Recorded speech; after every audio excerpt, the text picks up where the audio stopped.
Oh, we love it. We love it. This is such a Come gorgeous on. start to like an episode, isn't Gorgeous start. Hello, Jordan Dean.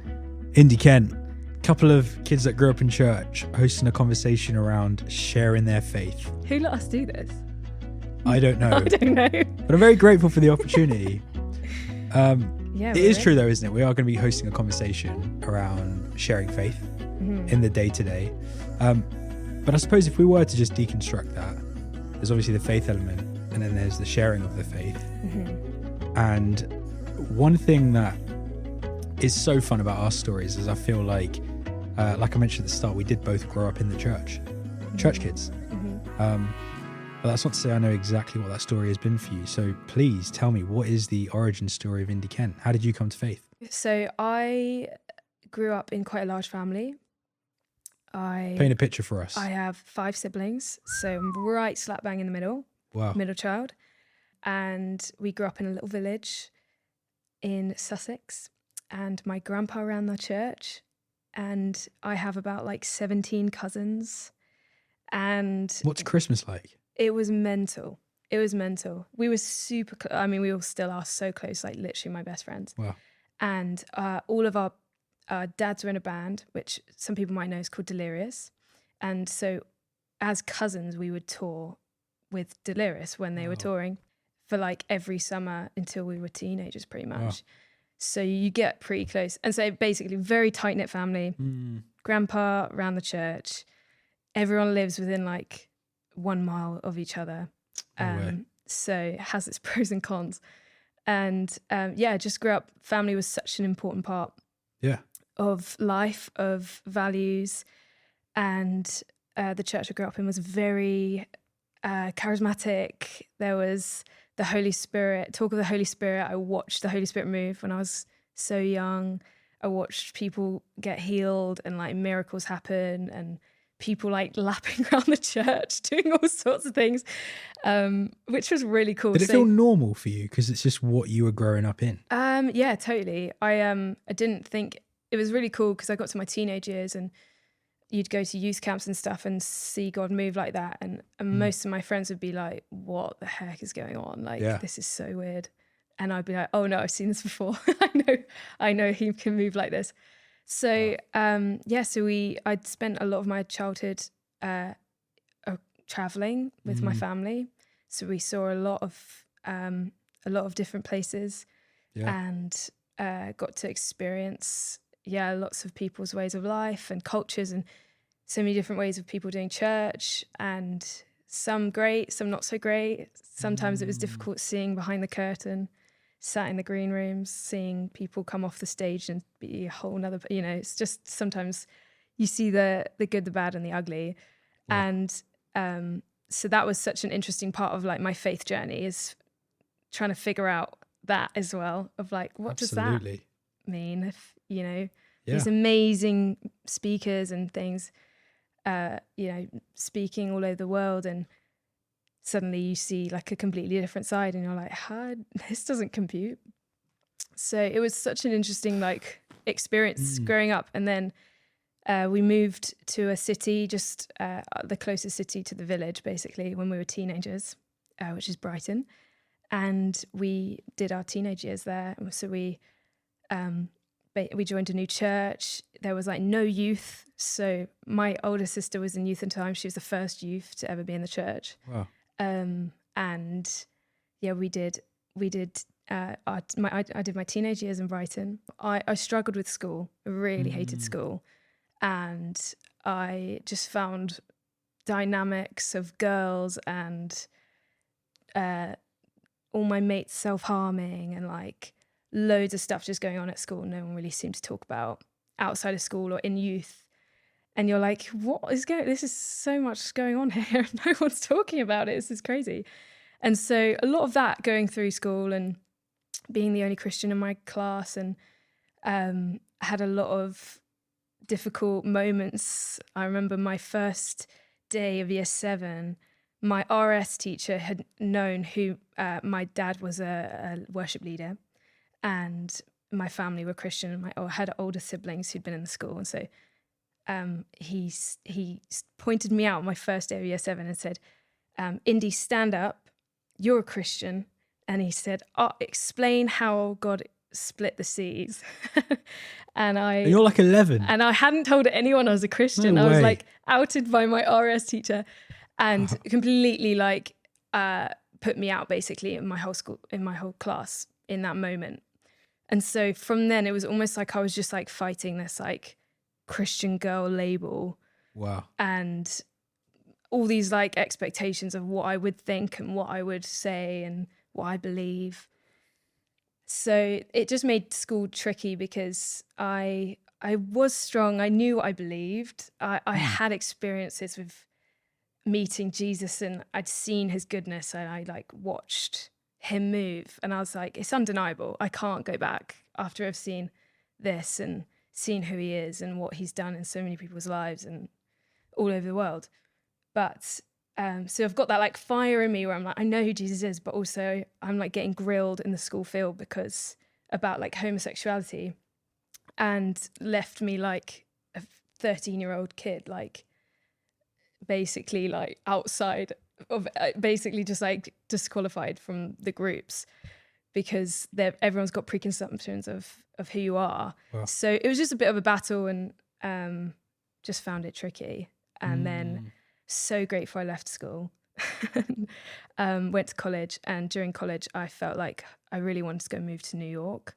And so I was like, okay, I'm like going to go for it. I'm just going to like figure out a way to get there and just get there.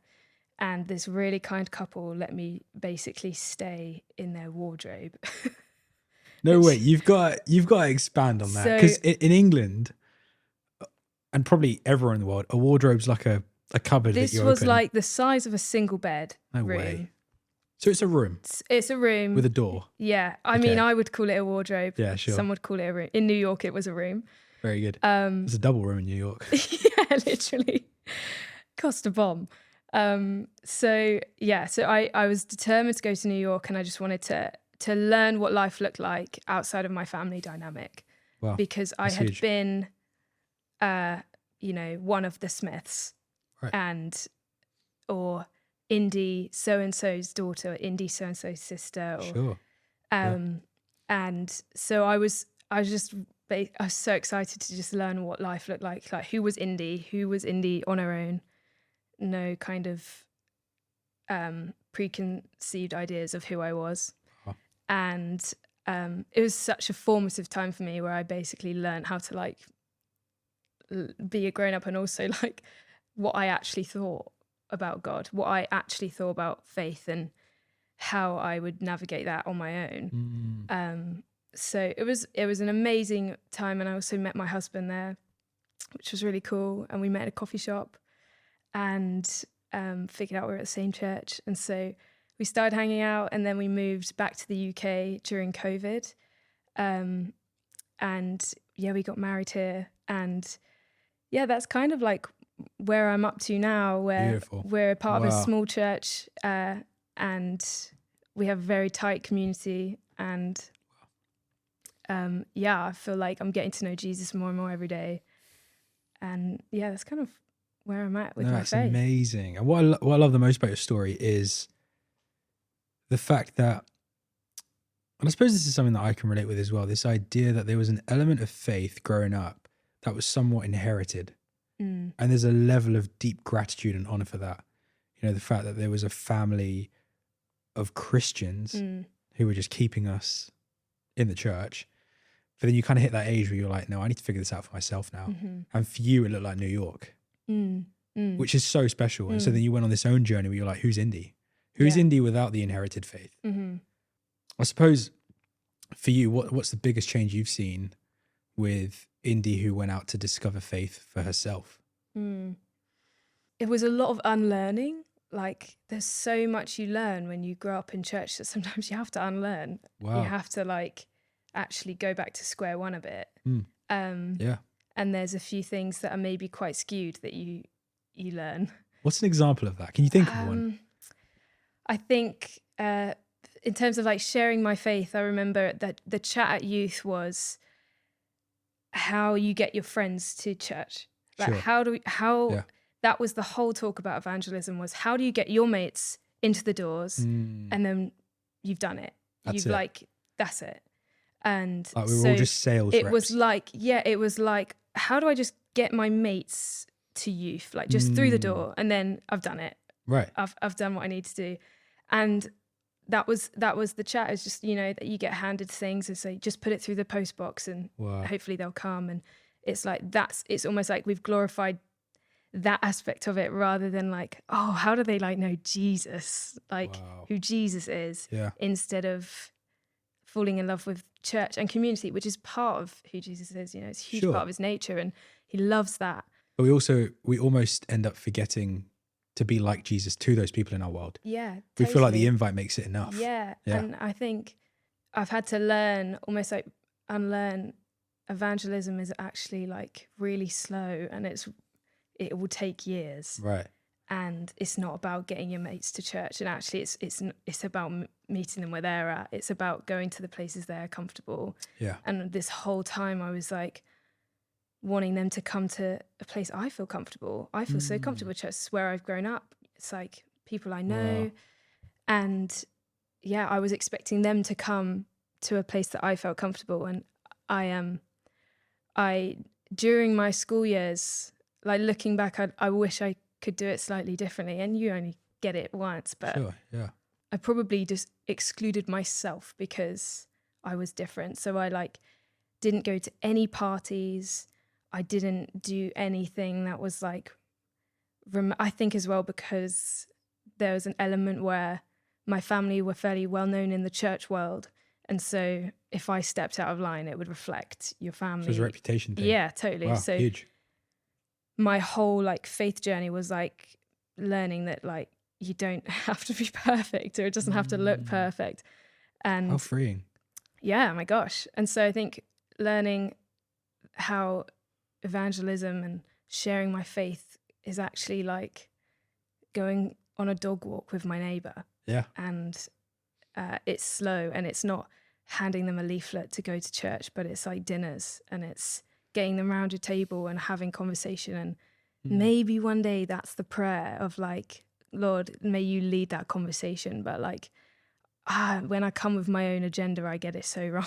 And I can like almost isolate myself in the world, because I'm just in this like, wow.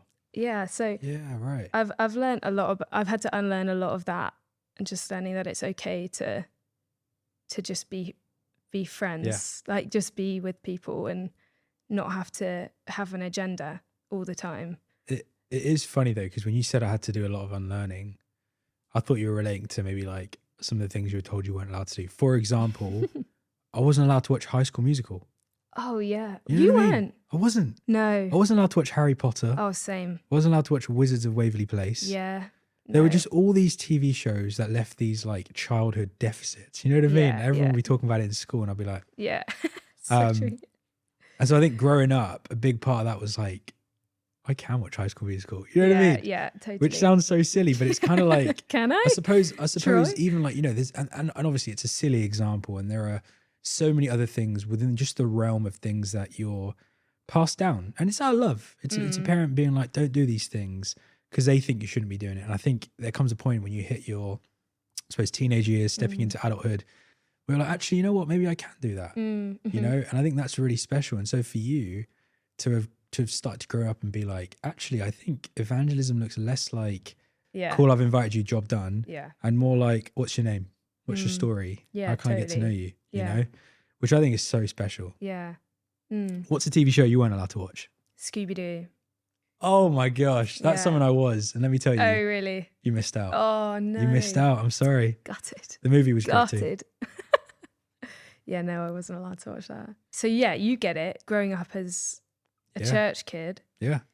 And, having all these little rules and things, you follow it. But like, what was your upbringing like? What was church like? What was family dynamics like? Yeah. I suppose there's a part of me that's just really grateful for the life that I grew up living. And it was because I had a really, really rich exposure to faith from a young age. Because I had a grandfather who was a pastor in church, and I had a mother who's just this absolute prayer warrior, intentional mother. I often joke and go, she's a bit of a Kris Jenner. Like anytime I'm doing anything remotely, remotely worth being proud of, that's up for discussion. Kim or Courtney? We can figure that out. I feel like you should be the one telling me. I'm getting Kim. Take Kim. Thank you, I guess. But she's Kris, sure. She's Kris, because the thing is like I would do anything if it's, the end of school kind of show, whatever it is, she'd be sat in the middle, be the first to stand up and clap, pull her phone out, hold it horizontally. Yes. Just be like, kind of, like smiling down, looking at me. But then that was sharply contrasted with the fact that I had a dad who was just a broken man, an absolute mess. And it's interesting because, my first memory growing up, one of my first memories is just hearing a man upstairs shouting, Reen, which is short for Irene. Reen, why did you flush? That's my mum. Yeah. Reen, why did you flush the drugs down the toilet? And I was 3 years old hearing the word drugs for the first time, and it's because of my own dad. And it's interesting, isn't it? Because, and you've touched on this as well, but when you're a child, the experiences you don't have the awareness to be like, this is normal, this isn't normal, or this is healthy and this isn't healthy. It's just life. It's just normal. So to have a dad who was kind of distant, emotionally distant and absent at times was just the norm for me. That was just the word dad for me, And so I think for me, it was when I started to grow up and I started to compare my life with friends' lives. And I was like, wait, that guy's dad's actually in the picture. Or wait, that guy's dad is like, at church, or that guy's dad is, and you fill in the blank. Yeah. But because of that guy's dad, I started to recognize in my own story where I think something's up. And so when you say like, what was it like growing up? Story of faith. For me, it's one of the most confusing paradoxes, being like, I had every reason to not believe, to step away. And I mean, statistics and research will show you the impact that growing up without a father can have just on your trajectory of your life, I feel like I had every reason to step away from church. And yet, because of my mum and my grandfather, I just had this love for Jesus and this love for church from a really young age. But then with that comes, we talked about it earlier, I wasn't allowed to watch High School Musical. And that's just one example of kind of the understanding of faith that I had from a young age. It wasn't just that. It was also, if you don't go to church, it's a sin. And if you listen to a certain type of music, it's a sin. And really, faith for me was sin management. So even what you talked about earlier, where it's like, oh, actually, there's a freedom to it. Like I hadn't yet experienced that. And so for me, it was really in my teenage years where we then started going to a slightly different church. And that one had a far more intentional youth ministry. Just having youth leaders on a Sunday saying things where then I was starting to unlearn some of the things I'd learned going to a very conservative Pakistani church to then going to a more traditional English church. Having these people explain the gospel to me was huge. But I think when I think about my story of faith, I think one thing I realize is it's not been this crazy kind of, I was living this life and then I had a Paul moment and now I'm doing whatever. It's been more so going, I grew up and because of the fragmented understanding of fatherhood through the lens of my experience of my own dad, I wasn't able to see God as my father. And actually bit by bit, story by story, moment by moment from, the age of 8, when my dad left the house, right up until now, God's just been so involved in the way that he has used people to be a blessing in my life and step in as father figures and role models and spiritual parents to play a part in that significant healing, And so even for me now then, when I think about sharing my faith, I look at, what faith was like when I was a kid, which was very much rules and just getting to church and all this kind of stuff, to then what faith evolved into, which was people stepping into my life and being intentional and getting to know me more intimately, and then speaking into those areas and helping love those areas. For me, I'm like, if I want to share my faith, if I want to be a person that represents Jesus in this world in my day-to-day, I want to help create that experience for others too, where it's like you get to be truly known and truly loved. And God knows the hopefully the healing that can then be a part of this world if more people can live a life like that. Yeah, that's so sick. Someone once told me, you can only lead someone into the freedom you've experienced. And I'm like, that's Huge. Exactly you. Yeah. Like, you experience the freedom, and then you're able to like kind of show people what that looks like, and you're living it out. It's not just words. It's like there's like weight to the words you're saying, and the weight to like your actions with the people you're around, which I just think is so cool. And it's cool how he uses our stories to do that. Yeah. And even on the thought of him using our stories, it's interesting because, you know, we talk about sharing our faith, and we sometimes think that means standing on the edge of Oxford Circus yeah, and reading out a passage. You know, is that sharing your faith?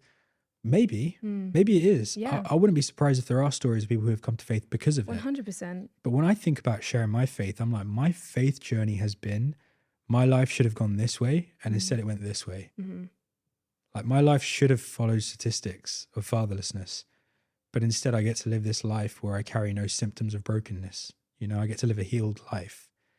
And so when it comes to sharing my faith, I'm like, a lot of that is sharing my story, you know, and looking out for the younger Jordan Dean who's still in that brokenness, and being like, how do I reach out and share that hope for healing to that younger Jordan? And I feel like that's your story too. You know, you talked about your struggles in school, and no wonder why, you know, being your friend, I get to see you really kind of go, God, you've broken my heart towards young girls in schools. And now that's become something that you really care about. And I love the quote you shared, because, you know, I remember I heard a quote a couple of years ago. I must have been about 20 years old when I heard this. It's about 5 years ago. And it was this quote that said, our scars can become lighthouses for those heading towards the same rocks that we hit. And it's interesting because when you think about it, like, sometimes when you have a wound, there can be a lot of shame attached to it. If someone was to go, don't worry, look at this scar, I've had the same wound before. One, it makes you go, oh my gosh, I'm not the only one going through this. So firstly, that shame is actually reduced. But then secondly, it gives you this hope for healing. And now that shame then gets replaced with hope. And so that's why for me, it just became evident. I was like, the more I experience healing, the more I want to share and open up about these scars and just be like, yeah, this is my story. This is what I've been through. Hoping that someday someone can be like, yeah, I identify with that. And thankfully now I know I'm not on my own, but also there's hope for healing. So tell me, like, how your upbringing, your family dynamic, how did that affect how you share your faith now? I think one thing I realized is, because I experienced deep healing, I then also got to experience a lot of that shame that was attached to it just completely removed, and I got to experience extreme freedom. So to answer your question, how has my story impacted the way I share my faith? Well, it's because now I actually talk about my story. You know, growing up in school, I was so ashamed that I got really, really good at just hiding my own story. And so people would be like, oh, so tell me about your parents. What do they do? And I'd be like, oh, you know, mum's a nurse. Dad lives in Oxford. What about you? And I'd very quickly kind of just pivot because I just wasn't ready to have that conversation. I wasn't ready to open up about where I was at. And they would either kind of be like misdirected and be like, yeah, cool, I suppose my parents do this. Or they'd look at me and be like, this kid clearly doesn't want to open up about his dad. I won't go there, you know? But it wasn't until I was 19 years old and I was sat in the car with a man who has now just become like a father figure for me. But we just formed a very new friendship. He's 10 years older than me. We sat down in the car and he just went, tell me about your parents. And I was like, yeah, you know, mum's a nurse, dad lives in Oxford. What about you? And he's like, no, tell me about your dad. And that was the first time where I was like, oh, I'm not computing right now. I'm not used to someone actually just going that step further. And when I look back, I'm like, for 19-year-old Jordan, what he didn't realize was that was a massive sliding doors moment, because the way I responded to that, I chose to open up rather than just be like, absolutely not, won't talk about this. And just opening up really led to the just journey of healing that I've been on, where now I feel like the Lord is really inviting me into using my own story to share about my faith. And so I think, you know, you can share God the concept and then you can share God the person. And typically when you're sharing God the person, you can't help but talk about the impact that he's had on your life. And you can't help but talk about just the beauty of the relationship that's formed over the last few years. And for me, a big part of that relationship has been the deep journey of healing that I've been on. the fact that he's been so kind and so good to send amazing people my way, to step into those fatherhood deficits. Like, it's crazy, you know, like growing up without dad has also logistical impacts as much as it does psychological and emotional impacts. And even those logistical things, you know, I was able to go to every single school trip. I had meals that I could eat. Like, I never went without, because God always provided. Yeah. But he provided through the people. Wow. And so when I think about my own story, I'm like, of course I want to share that. But then also I can't help but share it without, I can't share my story without being like, yeah, this is God's goodness. You know, there is no Jordan Dean story without mention of God's goodness in my life. So when you say like, how's your story impact the way you share your faith? I'm like, me sharing my faith is sharing my story. Yeah. Because it's just been drenched with evidence of God's work in my life. Wow. Yeah. There's nothing more powerful than a testimony, is there? Yeah. When you hear someone's story of what God's done and you're like, well, he's real. Absolutely. And so then when people are like, you know, what's an effective way to share the gospel? I'm like, talk about what Jesus has done in your life. Yeah, totally. Because that's a story you know very well. I suppose one thing I'm curious about is, you know, your life, you could break it down into different chapters. And there's lots that you can honor. There's lots that you can be grateful for. There's lots that you can look at and be like, wow, this was a really pivotal moment for Indi growing up, growing in her faith, growing in her maturity. And I suppose if you look back on those phases of life, where did you see transformation and change in the way that you were then sharing your faith? Yeah, I think growing up in a small church, very family oriented, it was very safe. I just felt like there were moments where I felt like God would speak to me and my parents would just hand me a microphone and say, go and say it. Yeah. And so sharing my faith was like really encouraged. And I'm really grateful for my parents to like really push me in that. And like they do that with all of us kids. They like push us out of our comfort zones all the time. And they get us to do things that are like so not what we want to do. And like there was so many memories of my dad just like handing a microphone and just being like, have you got a word? But then like the microphone's in your hand and you've got no choice to say yes or no. It's just like, Lord, please meet me here. Right. Say whatever you think. What's your earliest memory of that happening? Oh, I have a memory when I was like 6 or 7, I think. And I just felt like God was speaking to me. I was holding ribbons in my hand during church and just felt like he had a word for the church, and told my dad, and he just handed me a microphone and said, go on, say it. And he stood next to me on the stage, and I like explained this word to my church, and the majority of them were my family, but that was probably my first memory of like outwardly sharing my faith, which was something I had felt, not like something I knew was right in Sunday school. Right. And it was well received. Yeah, it was. Yeah, it was. I remember it to be a powerful moment, but maybe that was because it was just such a pivotal moment in my life. Yeah. How did that evolve then? Because I imagine that would have built a level of confidence and a level of like, oh, I know what I'm doing. Yeah, it definitely like probably was the start of a journey of me being bold. And I don't remember a moment I didn't know who Jesus was. And probably at the beginning it was the Jesus my parents knew, and now it's the Jesus I know. Yeah. But there wasn't really a moment I didn't know who this guy called Jesus was. He's always been a person that has been spoken about in my life. And so I felt like there was a boldness that came with just me knowing like who he was. And obviously I will never know to the full lengths of who he is, because that will take a lifetime. And I'm learning stuff every day about who he is. But there was just such a confidence that I just like knew that like he was Jesus and he was the Lord, and like he saved me and he died for my sins and all of these things. And so kind of in my teenage years, I was the kid that everyone would ask questions. I was the girl that girls would break up with their boyfriends and ask me to pray for them in the toilets and like things like that, where you're like, you don't really believe what I'm saying, but I'm going to say it, and you feel confident in some way. And I was just, it probably excluded me in some ways and put me out, but just some amazing moments where they would like lean on me and know that even if they didn't believe it, they still felt like they could come, and like I was available to be with them. I just probably grew into this more boldness. And I have a vivid memory of sitting in my science class and I felt God speak to me so clearly I could not shake it, asking me to go and pray for my RS teacher.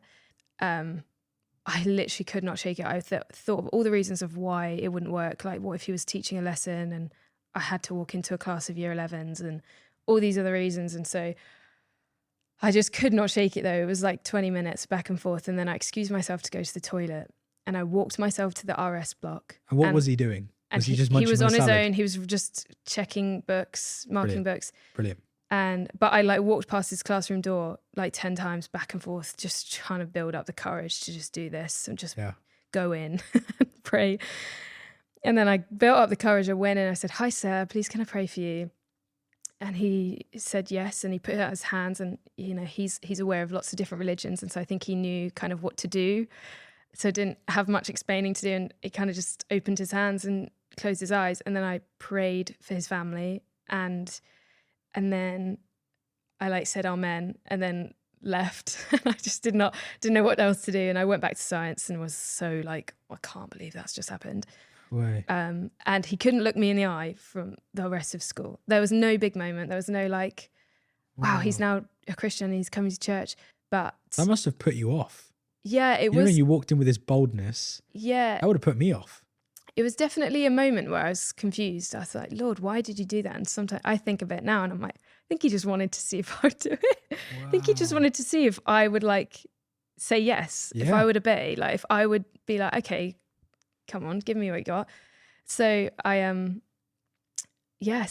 did it. But then I think now like that kind of boldness since that moment probably not dwindled, but maybe become more like of a cautious faith of just like so evangelism for me now probably looks more like having my neighbors round for dinner. It looks more like relational. And how would 15-year-old Indi react to you saying this? I think that she'd be so confused and probably think I wasn't very Christian. Wow. But I think actually I've learned that there is so much trust that comes with talking about faith that you need from people. There's so much like relationship and foundations to be built before you kind of go there. So it's definitely shaped, and it will probably continue to mold as I get older and learn more about who he is. And this is one season I'm in. Indi, here's what confuses me, because I'm sat here today with you, and of course I know you as Indi Kent, who runs this amazing organization for young girls in school called Pink Letters. Mm-hmm. But now that I'm hearing your story about your experience of school, what makes Indi Kent, who had a tough time at school, then go on to create something that serves young girls in school? Yeah, I mean, I have two little sisters, and so I think it's all well hating school and leaving because you don't ever have to face it again. But when you face it through the like lives of your little sisters again and again, like daily, it then becomes really apparent in your life. And that's kind of what happened. So I would watch them come home with all the same stuff I did, just like, what does this mean? And like, why did they treat me like this today? And then they were my best mate yesterday. And just a lot of confusion and a lot of questions and just difficulty, girls being really mean and boys also being really mean. And there's just some difficult moments at school, and I remembered it through them. And I was like, okay, surely like there's something I can do to help. And I didn't think about setting up an organization or doing anything like close to that. I just was like, how could I help my sisters? Wow. And I asked my little sister Ruby if I could do anything to help her. And she said, she had the most genius idea. And she just said, could you just write me a letter and put it in the post box outside and just tell me like all the things you wish you would have told your younger self. Like just tell me all the things you wish you'd known, you wish someone would say to you that they didn't. And I thought, oh, I can do that. So it was as simple as writing my sister a letter and thinking maybe the girls in our local youth group would also like one. And so I literally put it out as a Google form on Instagram, and I had no like goal. I had no idea of what, I had no ambitions as to what this could have been. It Was the girls in my youth group that I was a youth leader in our church, and I was just like, oh, how cool to be able to speak into these girls' lives through a letter. And I put it on Instagram, and I had about 700 girls sign up that day. 700 girls who wanted a letter from you. Yeah, that day. So in between the ages of 11 to 18. So yeah, it was. I don't think I've had that many likes on a photo. You know what I mean? Oh, Jordan. So just to put it, no, it's fine. I've come to peace with it. That's just not my story. You know what I mean? I'm not the Jordan Dean that gets 700 likes, but you get 700 requests for a letter. That's a big number. Yeah, and it was scary because I had no GDP. Was it? How do you say it? GDPR. Yes. Thanks for that. Very important. No safeguarding. It was a Google form, and so there was obviously some holes in and gaps in the system because I was not expecting this. I was 18. I'd just left college. Wow.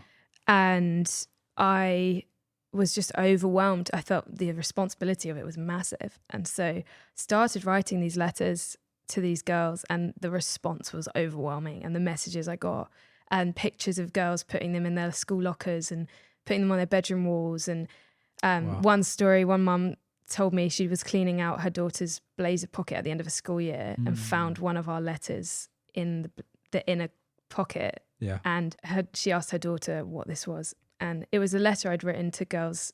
And I said, oh, if you forget who you are, if you need reminding of the truth about who you are, just take this and go and read it in the school cubicle when you need to know. And this sweet girl had opened it so many times in the school cubicle that the letter had completely faded. And so the mum asked, what is this? And she says, oh, like Indi told me, like, just to go into the school cubicle and just read the truth over myself. Truth that's come straight from the Bible. Wow.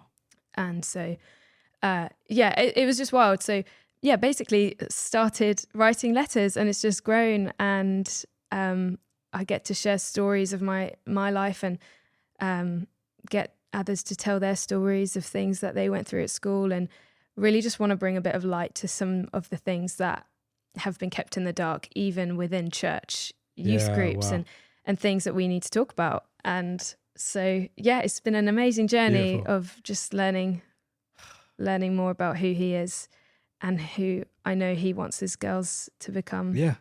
And what I love is, you would have written those letters for your sisters originally, right at the start. Totally. But in many ways, I suppose where that ache came from is the fact that you were able to spot your younger self in your sisters. Yeah, totally. And I remember I heard this quote a couple of years ago, and it said, the cries that we hear from deep within our hearts comes from the wounded child within. Mm-hmm. And actually leading this inner child toward healing will transform negative emotions. And so there is this kind of yearning within ourselves to kind of meet that inner child. Yeah, totally. And then actually experience deep redemption. Yeah, God uses everything. Wow. And so I think, both of our lives tell that story of just what God's done through us with good and bad, like how he'll use it for good. And even, I know you run an amazing podcast, which I'd love for you to speak on. And it's come from your personal journey of childhood as well. Tell me more about that. Well, what I love is I remember, about 2 years ago or something, we were both sat down over a cup of tea looking at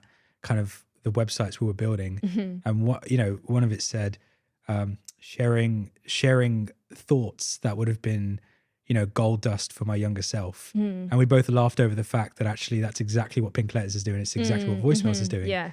It's essentially just going, what did my younger self need? And what can I do to speak that to my younger self, so that if there's someone out there who relates with my younger self, may they have a different story, may they have a different experience, which is beautiful. And so, in 2021, right at the end of the year, I released a podcast into the world. I had no idea what I was doing. I wasn't like trying to be the next, fill in the blank podcaster.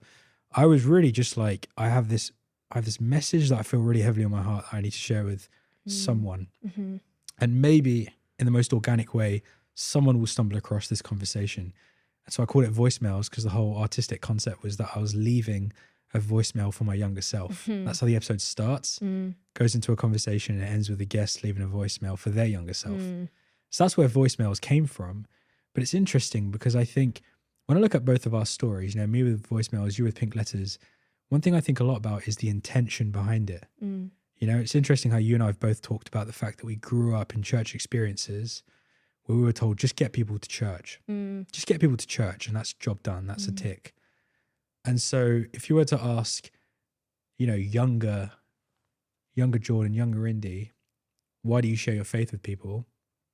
I imagine it would have been for one of many reasons. You know, because it's the right thing to do. Totally. You know, someone might turn around and be like, oh, you know, why wouldn't I want you know, there are extreme cases where someone might be like, I don't want my friends to go to hell. Yeah. Or something like that. Yeah.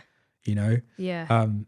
And yeah, what's amazing is as our lives have evolved and grown and matured, there's become this real gentleness and this kindness and this almost like ache that's evolved towards our younger selves. And so the reason that we share our faith and the reason that we do what we do is so that anyone relating with our younger self can kind of have plan B, a different road towards a different future. Yeah. You know? But I'm curious, like, I want to kind of touch on that for a sec. Like, what are the reasons why perhaps people do share their faith? And we can go lighthearted, we can go deep, we can go wherever. Because I think what I touched on earlier, this whole idea of there could be this idea that people share their faith because they don't want their friends to burn in hell. Totally. That's an extreme reason. Yeah. You know, what's another? You can't not want to share who he is Right. because he's so good. Yeah. You can't hold that in. But often as Christians, we keep him safe. We don't want to look weird. We don't want to look different. And we kind of stay in our safe little bubbles and we, you know, keep people around us that think the same and talk the same and have the same views. And I recently heard, I think it's Justin Welby who said it, and I might butcher this quote, but he basically said he could see Jesus standing at the door, waiting for someone to open the door, but he's inside the church asking to get out. And it changed my whole perception of like, oh man, like he is desperate to be like in the world. And I think as Christians get so fearful of being in the world because we're exposed to difficulty, we're exposed to sins, we're exposed to possibly falling short, and we're scared and we're like, no, let's stay in. Like I can stay in the safety of the church and not get as much wrong and not be tempted as much and keep the right people around me. And that I think that often is the reason why we sometimes don't evangelize. Sometimes we don't share our faith is because it's uncomfortable. It is scary. It's putting yourself out there. But yeah, like I said, like when you know who Jesus is and you love people who don't know him, it is very difficult to hold that in or to just let that go. Oh, yeah. And when you think of it through the lens of a friendship, you know, I'm like, when I think about my best friends, I'm like, of course I want other people to meet them. You know what I mean? It's like a no-brainer. And so it isn't this like, oh, I need to introduce Jesus out of fear for the sake of your own. Totally. It's like, no, there is this amazing, amazing experience I've had. It's changed my life. Yeah. Why would I not want you to experience that goodness and kindness? You know? And I suppose that is our heart towards even hosting these conversations. Yeah, totally. Is, you know, like recognizing the fact that we have so much to learn. There's so much to learn. So much to learn. But then also, this isn't a 2D conversation. No. This isn't you can't get a textbook which goes A to Z. Here we go. A to Z this is how for you the do Brits, it. sorry. Yeah. Here's how you do it. Yeah. It's 3D, it's messy, it's chaos, it's unpredictable, there is no right room or for wrong. failure, but also room for learning. And so I think that's ultimately why I'm like, let's just get in a room with as many people as we can and just go, what's your story? Yeah, totally. Because there isn't one way to do it. Yeah. And there are going to be people who are getting on planes and traveling to the other side of the world to share their faith. Yeah. And there are going to be people hosting dinner parties with their neighbours. Yeah. It's going to be street preachers on Oxford Street. Thank you. Yeah. Exactly. Yeah. Come on. Yeah. And so what I love is the fact that hopefully what these conversations can do is unbox exactly what sharing your faith looks like. Yeah. And just kind of go, it can look way more normal and way more in your everyday than you think it could. Yeah. And it doesn't need to be this once every 7 years off the back of an amazing event, amazing camp where you kind of go, yeah, I'm ready to share my faith now. It's like, no, it can be the presence that you are in the coffee shop that you walk into. Totally. And it can be the kindness you show to someone on the street, you know? Alternatively, it can be hosting a dinner party for all your neighbors and just being like, we're going to do this every other Monday or whatever. Let's you know. go. Yeah. And so I'm excited to kind of sit with you and just learn from peeps. Yeah. Yeah. Ready to learn. It's going to be interesting. I think we'll learn a lot on the way. I'm very grateful for you sharing your story. Thank you. I don't take it lightly. And it's such a beautiful story of just maturity in Christ, but also understanding the beauty of relationship when it comes to sharing your faith. Mm-hmm. Yeah, come on. Same goes. Let's do this. Oh. Oh, sorry. I'm so sorry. I'm so sorry. That is horrible. Ah.